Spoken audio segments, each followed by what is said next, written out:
A very important topic, if you want to look optimistic in the future, is that you make the most of your time and your resources. AI tools can help with that and can be a real booster for the brains inside the company. And we have introduced an AI tool for automation technology, TwinCAT Chat. For TwinCAT Chat, Jannis, you are the expert, but I heard TwinCAT Chat is dead. Long live the CoAgent, right? Yes, you're right. So we started the beta phase soon, and it was a moment when we think about, once again, about the name. Okay. And we find that agent is so much more fitted to our product or the capabilities our product now has, because we use generative AI agents inside. Okay. Agent sounds to me very capable, but also quite dangerous. So what is an agent in automation technology? Yeah, he has a possibility to ask, for example, for information from our info system or change something in the project. Okay. But you always have all things under control. Okay, what kind of different agents do we have available, or do we want to make available? Yeah, we start now with the PLC agent, of course, where you can create PLC code. So I'm transferring a prompt, a text, into actual PLC code. Yes, you can describe what you want to have in natural language, and then he gives you an example based on the info system. For example, you can search there and give you a perfect fitted sample code for your request. Oh, wonderful. What other agents do we have? HMI is one we can name here, so we can create HMI, also natural language. Wow. The AIO agent, which helps you to set up your topology, and also an Infosys agent itself, where you can directly ask for information even about other products. A very strong team of agents, of supporters for our customers to get faster to their application. What promises are behind those products? What can customers really expect? What benefits will they see? Yeah, I would say there are two. Boost the efficiency, so develop code faster, getting faster to an HMI, or getting faster the things done, I would say. And the other thing is, to get the knowledge, to have a perfect assistant which always can help you from the Infosys, from our side, with fact-based information. So you can just ask, what kind of supply voltage do I need for the XPlanar tile, for example? For example. Okay. Maybe you can give me one last example for that. Do you have like a specific one which is maybe a new example? Yeah. One really nice showcase we have here, we show you also on the booth, is that you can draw a hand-drawn picture and use it as a template for your HMI. So okay, wow. Yeah. It's not even a language model, or it's not even language, it's a picture which is now entered. Yeah, the models right now that we use, for example, like ChatGPT, are multi-models, so you can use images, you can use voice, or you can use text. And so it's so much easier, for example, when you think about commissioning a machine, you need a machine just to test some functionalities. In 1 minute and a short drawing, then you have an HMI to test the machine. Wow. Language to code, picture to code, future maybe thoughts to code. Okay, let's see. We will see. Okay. Thank you very much, Jannis. Because you brought the new AF1000 series, a very small drive, so small that I can't believe that he can do anything. Or what are the functional features of this little drive? Yes, you're right. The AX1000 is really small, but despite its compact size, AX1000 is of course a fully functional servo drive that is in no way inferior to our existing servo drive families in terms of performance. It is an EtherCAT device. It supports our one cable technology as feedback system. Safety is already on board. Okay. An internal braking resistor is already included. And last but not least, also a 20-volt power supply for the control voltage is integrated. Wow, there's a lot inside this small drive. Amazing. Now, optimization means that we have drive experience for a long period of time. So with the AX5000 here, this was the beginner, to say it this way. This is like, I think, 20 years already in the market. Yeah. And then you presented already AX8000 years back. Now it's the 1000. So is something obsolete in the future, or is this now a complete package, basically? That is a good question. The AX1000 is an addition to our existing portfolio. So it does not replace the AX5000 or the AX8000. And the AX1000 is now our introduction of a cost-efficient servo drive family for very price-sensitive application. The AX8000 is our modular multi-axis servo system, which can be expanded regarding the number of axes in the machine. And the AX5000 is our multi-talent, which support many different motor types and feedback systems. So basically, we listen to our market for the last 20 years and used our experience and modern technologies to come up with a very cost-optimized drive. Now, I think you're so amazed about the new product that you even brought two. But if you take a look in detail, one is called AF1 and the other one is AX1. So what is the difference between these two products? Right. So the AX1000 is our servo drive and the AF1000 is our variable frequency drive. And both together are our economy drive system. And they are in the same form factor. And the variable frequency drive is very interesting for us because this is the first time that Beckhoff offers a variable frequency drive in IP20. And with this product, we are closing a gap in our portfolio.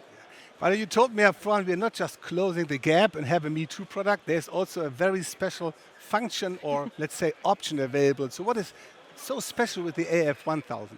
Right.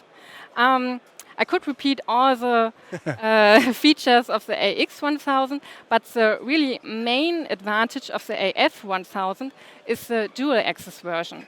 This is very widespread in the area of servo drives, but it is a really market innovation for the variable frequency drives. And it means that you can connect two motors on one device, so you reduce the space in the control cabinet and the material costs dramatically. Wow, so it's actually savings by two.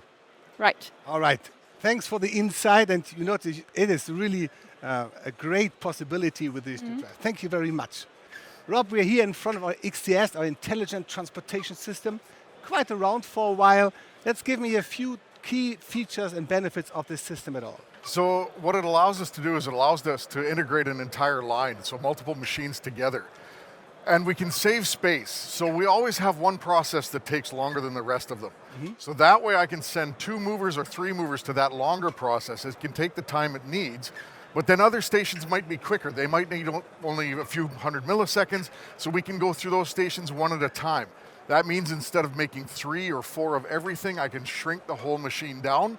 But it's also flexible. So in the future, if I change my machine, I can simply adjust the programming, and now my movers will stop in different locations for different functions. This has gained a lot of attraction in the market, and we brought an application from L'Oreal. So what is L'Oreal doing with the XTS? So L'Oreal is doing exactly that. They have different stations that have different speeds and different functions. So they will make new products, and then they need to retool, but they can leave the XTS in the system and just change the programming.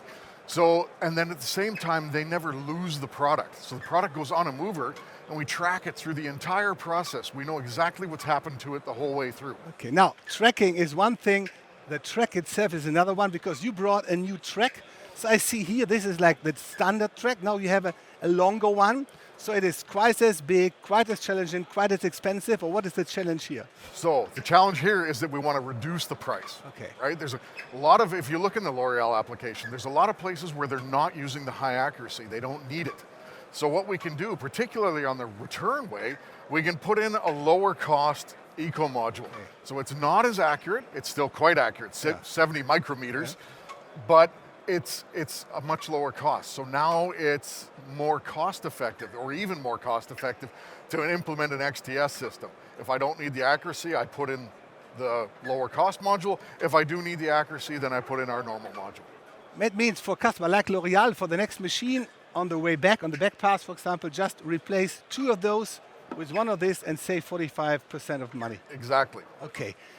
But that also means they have to rewrite probably the application and the software. It's just a software update. So as soon as they have the software installed for this, their existing application can run directly on the new motor module. As the user, as the programmer, you don't know any difference. You have no idea whether it's driving on an eco module or if it's driving on a normal module. You don't need to know, and it just runs. You can mix and match and go eco, normal, eco, normal. That's it. Perfectly fine. These are great news, Rob. Thanks a lot for that. Daniel, let's have a look at virtualization. What's behind that? Yeah, so basically virtualization follows the concept of abstracting hardware through software, basically with the main idea to reuse the existing hardware resources more efficiently.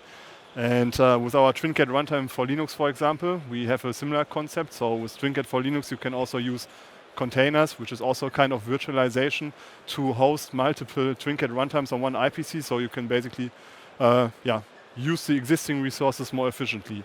And now this year, the next step would be to move those containers into existing resources, computing resources on your on-premise data centers or even in the cloud. Okay, let me think. So if I have a big machine, 20 different stations, different things are happening every now and there, and maybe I decide for the reason of modularization I want to have a controller, an individual CX for every station. Now you are telling me I can have the same scalability, the same modularity, but now I don't have controllers which cost me money. I just have everything centralized on one device, but still they are separate? Well, it depends a little bit on your task. So not every automation task can really, let's say, deployed in an on-premise data center on the cloud, mainly because of their limitations to real-time and deterministic requirements. So the customers really have to make up their minds about which tasks should be moved directly on the IPC next to the physical machine. Or maybe there are also some more less real-time requirement tasks that can be moved to the cloud or to the data center. And in these environments, they can then use their existing IT technologies, know-how, but also workflows to manage control tasks in that environment. So everything, or let's say these tasks can be managed a little bit more flexible. Maybe this is more cost efficient because you can reuse existing hardware, but in the end, you always have to make up your mind where you need to run the task, depending. But a nice technology to maybe make maintenance a little bit easier, to harvest the resources which you already have, and to have a very, very lean system architecture also. Yeah. Thank you very much, Daniel. Good morning, Fabian. Good morning, Roland. Out of this portfolio, there's a huge range of different terminals for power measurement. Correct. So why do we have even a variation for power measurement? Good question. So the problem is, or the good thing with us is, it depends on the customer, what he's needing. Maybe some customers only want to do energy management. Management purposes usually are rather slow. So 10-second update time is totally enough for them. So this is our management group. We have a second group, the measurement group. This is for our standard machinery customers. They usually want to measure way faster and maybe even optimize regulations on that. So then they need milliseconds, and then they can optimize their processes with it. And some of our customers even want to go faster than that. They need microsecond precision in the timing and really want to see the AC current and voltage going up and down and see the instantaneous values, and they then go for our monitoring group, use our oversampling technology, and then they really see every single detail of voltage and current and energy. So during this week, we talk about price and cost optimized products. This is basically really an answer because you take exact the function, the feature, according to your requirements, either very sophisticated in microseconds, standard millisecond, or all the way up to just a few seconds, and write one terminal according to the demand. Exactly. So every machine user basically can do that. And I think you told me up front, every machine builder even should do this as well to measure the energy. A very good point. Energy is getting more and more cost intensive. Everything which is costly, you want to optimize. And when you want to start with optimizing a process or an energy application, then you need to measure it first. And that is something really everyone can do. Doesn't matter if it's a machine or a house or a plant, whatever consumes energy should be optimized. And so I hope in every machine we sell, in the final end, we should have an energy measuring terminal. Now, energy, power is, from a physical point of view, current by voltage. Very simple. I think we learned this in the physics already at school. Now, I looked it up, and you even have some terminals where we, of course, measure current, but we don't measure voltage anymore. So how can I get power with that? Good question. So it's not an April 1st surprise. It's a real question. Yeah, well, true. So this is called distributed power measurement system. So why is it distributed? Because we separate the voltage measurement from the current measurement. So obviously, as you said, we need the voltage information. So we do that once in the system, and then we can transfer this digital information of the voltage to a different terminal. But now, take care, if you have two different measurements and you want to multiply them with each other, you need to be sure that the moment in time is the same one when they were taken. Yeah. Because if you multiply two different time domains, then it doesn't work. So, since we're using EtherCAT, we have our distributed clock system inside EtherCAT, and that takes care about that. So EtherCAT synchronizes all the devices, and then we can be sure that the measurements, even though they are separated, were taken at the same time, and then we can multiply the digital U information, voltage, with the physically measured current and get our voltage, power, energy, and harmonics, even though the single terminal don't have any voltage information. So speed matters. So EtherCAT performance is also helpful for this, because with the distributed clock system, it's easy to do this. Now, this is one thing, the voltage. Other thing is the current. Now, current can differentiate from a few milliamp to hundreds and thousands of amps. And I think we also have a special program of components to connect the current into the terminals. Exactly. So our current measurement abilities inside the terminal going from 1 amp to 5 amp to 10 amps in the maximum, but 10 amps is way too less for most applications. So you need to transfer big currents into small currents, and that is a current transformer. And obviously, we also want to serve our customers with more or less everything they need for an energy application, and then they need current transformers. They get them from us from 1 amp starting up to 5,000 amps, also in different accuracy classes. Maybe class 3 is enough, but maybe you want to be very precise and go for 0.5. Or maybe you have an old application you want to retrofit, then you need split core devices, because the primary conductor should not be opened again, so the transformer needs to be opened. No problem, we have them in two different versions, in big and small. And for new applications, you should use probably ring type transformers, because they are a little bit cheaper, or you get more acquisition with less money, and for new application it doesn't matter. So then I would always emphasize to go for a ring type, and that's all we can offer. So it's a one-stop market, hopefully, for our customers. So we don't sell the energy, but everything around to measure it. Exactly. Now, thanks for the first insight. Now we got all the data available from everywhere, automatically generated code or manual, doesn't matter. Now I think I would like to dig into your core competence, which is TwinCAT Analytics. So now, what do we do with the data in terms of analytics? Yes, that's true, Roland. I think TwinCAT Analytics can be a key factor for all the energy industry, because we need a platform for analyzing the data, right? And this we do also in a configurator, in a graphical editor. And this graphical editor works so that we can take all our power monitoring algorithms to make harmonic analysis, grid analysis, quality analysis of the grid, RMS value calculation. We can take these blocks and put them together. We connect them to build up our own analysis changes. And then we can map this also to our I/O terminals. So a user of TwinCAT Analytics can focus really on this tool. This is really easy to handle, because you have to do nothing with programming, just configuration, map to your I/Os, generate again PLC code, and something more maybe. And then you get a wonderful dashboard which actually shows everything. That is the point. We're using this also actually in our plant to monitor and analyze our energy consumption. Exactly. Analytics can generate these dashboards, and then we can show in a graphical way the energy consumption. Well, you know what? Let's show it, because there's a small video. Yes, I have the video with me. Let's start the video and you keep talking. Okay, cool. Now, we can see here that we can monitor all the different energy values and make the cost calculations of the energy, CO2 emissions we can display, and we can display also historical data. So we can load historical data and work also with the live data in our headquarters in Ferl, and there we built up our own energy monitoring system, and therefore analytics fits perfectly, because we can generate not only the PLC code automatically, we generate also this dashboard, what you have saw now in the video, completely automatically without programming. Makes engineering easy. Yes, perfect use case, and engineering should be easy, right? Yes, you're right.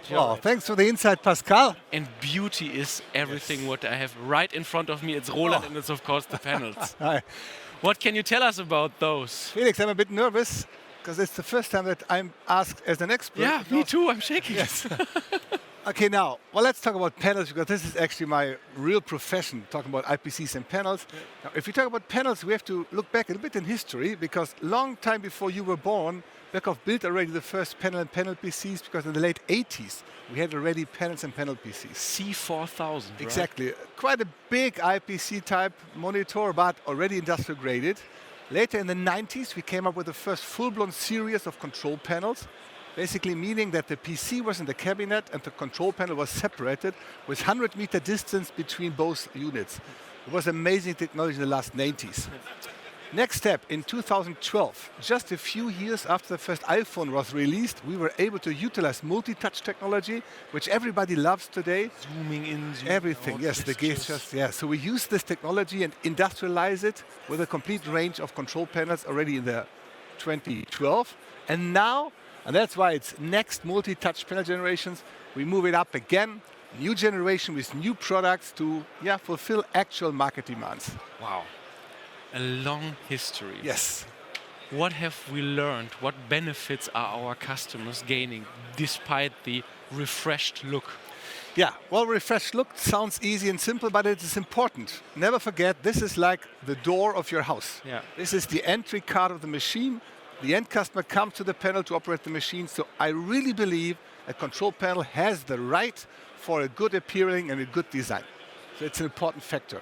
But then it's about functionality, because there are functions customers always ask for, which we are now integrating.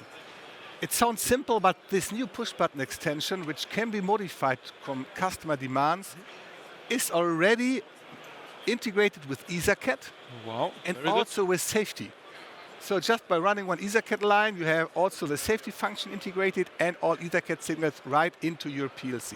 That's it. Very, very comfortable. Let's have a look under the hood. Yeah. I know that you are coming from cabinet installation and that you really know how to install a device by yourself. Yeah. You need to do this once yourself, okay? Because if you look to the backside, I mean, there is always the necessity to run the cables most of the time through a tube or a mounting arm system and then to connectorize this inside the panel. And this is sometimes a bit tricky. If you have one or two cables, it's a piece of cake. But if you got 5, 6 cables with Ethernet, EtherCAT, power, communication. So we generated a much larger wiring space.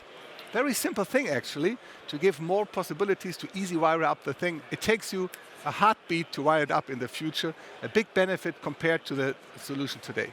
Wow, and it also looks nice from that angle as well. Yeah, it's also good to look back, good from the back side. But it has to do with function, because here behind this, looking like a little heatsink, actually is the electronics, our self-made electronics. And we start with 4 versions, actually. Okay. This one here actually incorporates an Intel Atom CPU. Okay. You can have a 2-core or 4-core CPU. So this is a complete machine control. Okay. Yeah? PLC, motion, HMI, everything in this unit. Not only a pretty face, also an intelligent brain. Yes, we can scale down with an ARM CPU, and then we can use this as an HMI panel, a web panel, and we can scale down again with 100-meter distance, CP-Link 5 or DisplayPort, all in one unit. And I think scaling is also another topic because it's available from different sizes. I think 7 inches, 24 inches over there, all the way. So it's scaled. It's always my big mantra, more or less, to say we have a scalable solution in performance classes and also in sizes. But we forgot one topic. This week is filled with economy products, price-sensitive products. Oh, okay. And this covers also this new range. So you are telling me that it's not only looking good, it's not only very intelligent, it's not only easy to install, also the price is a good one. Yes, we would like to make it affordable. So the functions people love already today will be even more affordable in the future. I think that's the icing on the cake. Yes, it is. And especially the MX system. But before we go into that, Kai, thank you for joining us. If you are looking at a traditional control cabinet, what do you think, what would be the efforts to do the schematics for such a control cabinet? Yeah, first of all, thanks for having me. It's a pleasure.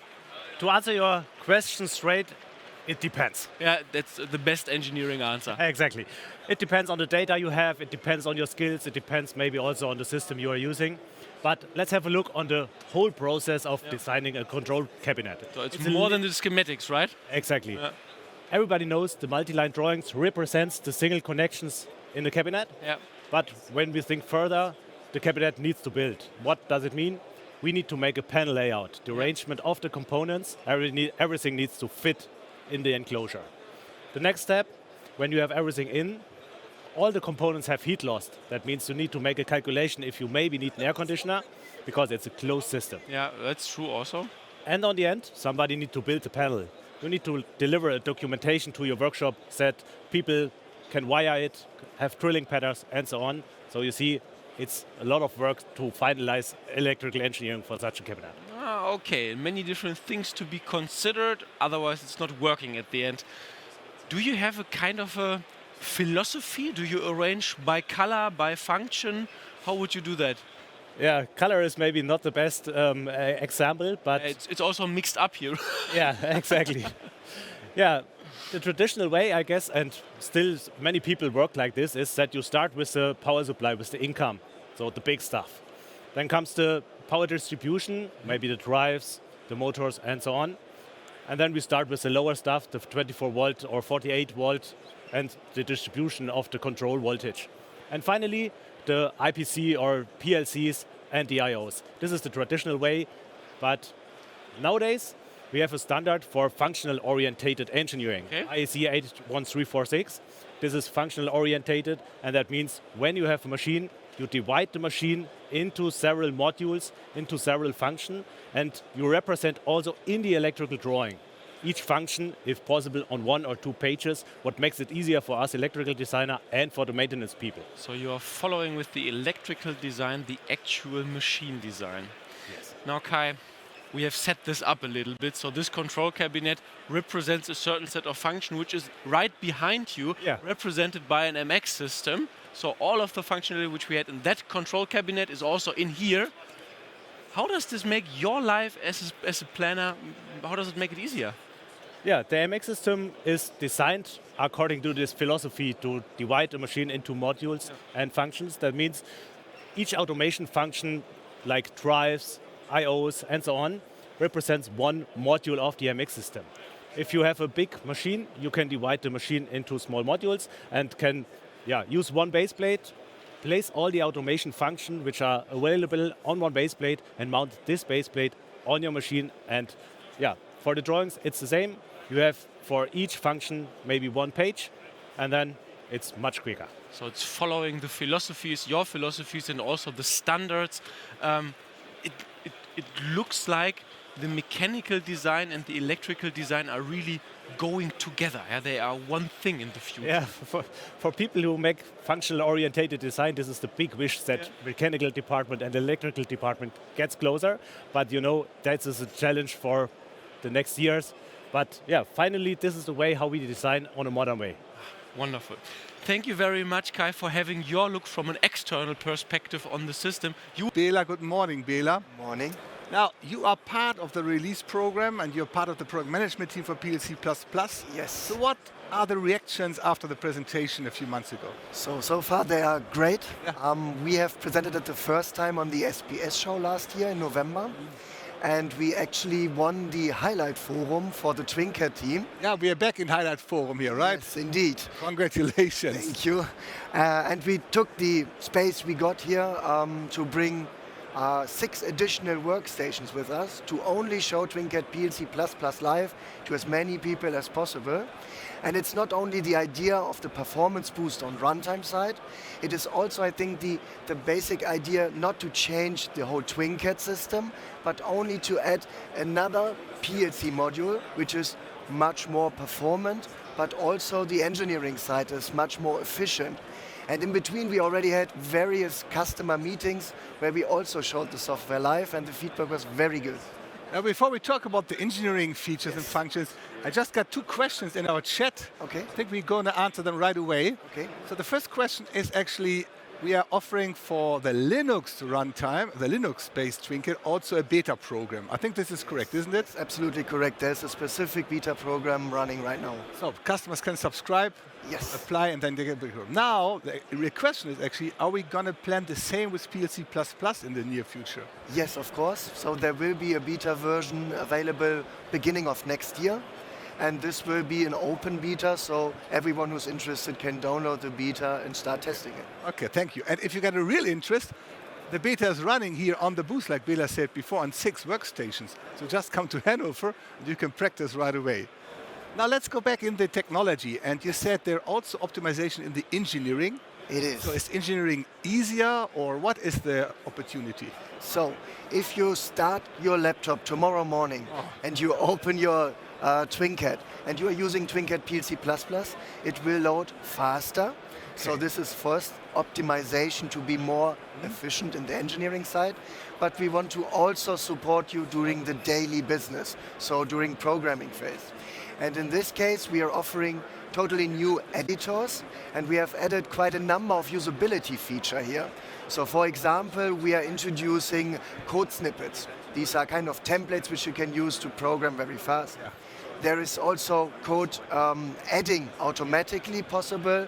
So if you are programming your state machine, for example, you beforehand had to write down all the states manually, but in this case we can just automatically add them for you. So these kind of optimizations are added in the new editor, but there are also online feature we have added. And just to mention one, let's say you have delivered your machine 2 years ago, and you are now doing the service on the machine, and you want to connect with your project. But maybe it's not the current version, it's not fitting to the version running on the machine. And this is where we are adding an online feature to easily compare the code running on the machine and which you have on your laptop. So these kinds of features are added to make the engineering in total more efficient. I think this is amazing because we are normally known to optimize always the performance at the runtime side to be faster, more accurate, and so on. But now we're also thinking on the programmer side, even the engineering side, to optimize the Absolutely. Now 5 months experience with first market researches by a purpose early launch. So what is now the next steps? So we will definitely concentrate on the structured text editor. This is for us very important, and we do have quite a number of additional usability functionality in mind, which we will implement.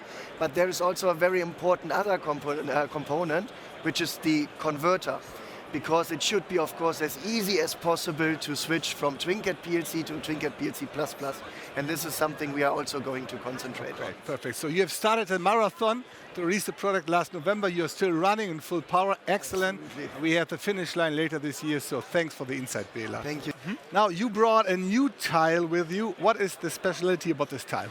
Well, it's all about form factor. We figured out that actually the size of the tile is not very important to the customer in the first place. In the first place, the customer has a product, a bag of gummy bears, for example, which has a certain size. Yeah. Based on the size, we can select a mover. So we have a huge variety, 7 different movers available, which you can use to transport a product. And you would probably like to select the smallest mover possible, as small as possible, as big as necessary. And if you have done that, then you would like to have an area for the movers to move. For example, 1- or 2-way transportation. And that area should be, again, as big as needed, but not bigger than that. So we need to adjust the form factor of the tile to the form factor of the mover. That's what we did, and now we have a new tile which is perfect for 2-way operation of one of our most loved movers, the 155mm mover. Okay, this was the pitch. Wow. Yeah. Now, this 320 by 320mm tile now can have 2 movers passing each other. Yeah. What about those who don't need this overtaking thing? And you take a big saw and then Yes, cut it in you just pieces. cut it through. No, actually we did that by our own because there is one tile available which is 160 by 320 millimeters, so for one-way operation. Now you told me that the accuracy, the repeatability accuracy is 5 micrometers or less. Yeah. does this change from a bigger tile to a smaller one, or is this the promise? Yeah, we actually got better. So previously we were really? at 10 micrometers, Yeah. now we are below the 5 micrometer mark. And of course, if we change the form factor, Yes. then we might as well have a look into other topics. So we improved the feedback a little bit, got a bit more accurate, shortened the coils a little bit so movers can get closer together, higher packing density of movers. Also made a bigger power supply, so Okay. more power just with the drive systems. Yeah, it's also a 400 volt device now. So we have some muscle. We can go up to 3 meters per second. Should be more dynamic. Applications should go just a little bit faster. So we think it's the form factor was the reason, but we took some side quests Wow. when getting there, and it's available. So like with my panel story, we have a newer generation, Yeah. which is an economy product, but still more features, more functions. Yeah. Same here, you increase even features and functions in the bigger tile. Yeah, price stays the same per Yeah. square centimeter. Yeah. That's But very features get important. up. Features get up. Yeah, and it's available. Yeah, okay. Introduced in 2023, available since the end of last year. All right, I think case closed. Let's spin around like the tiles.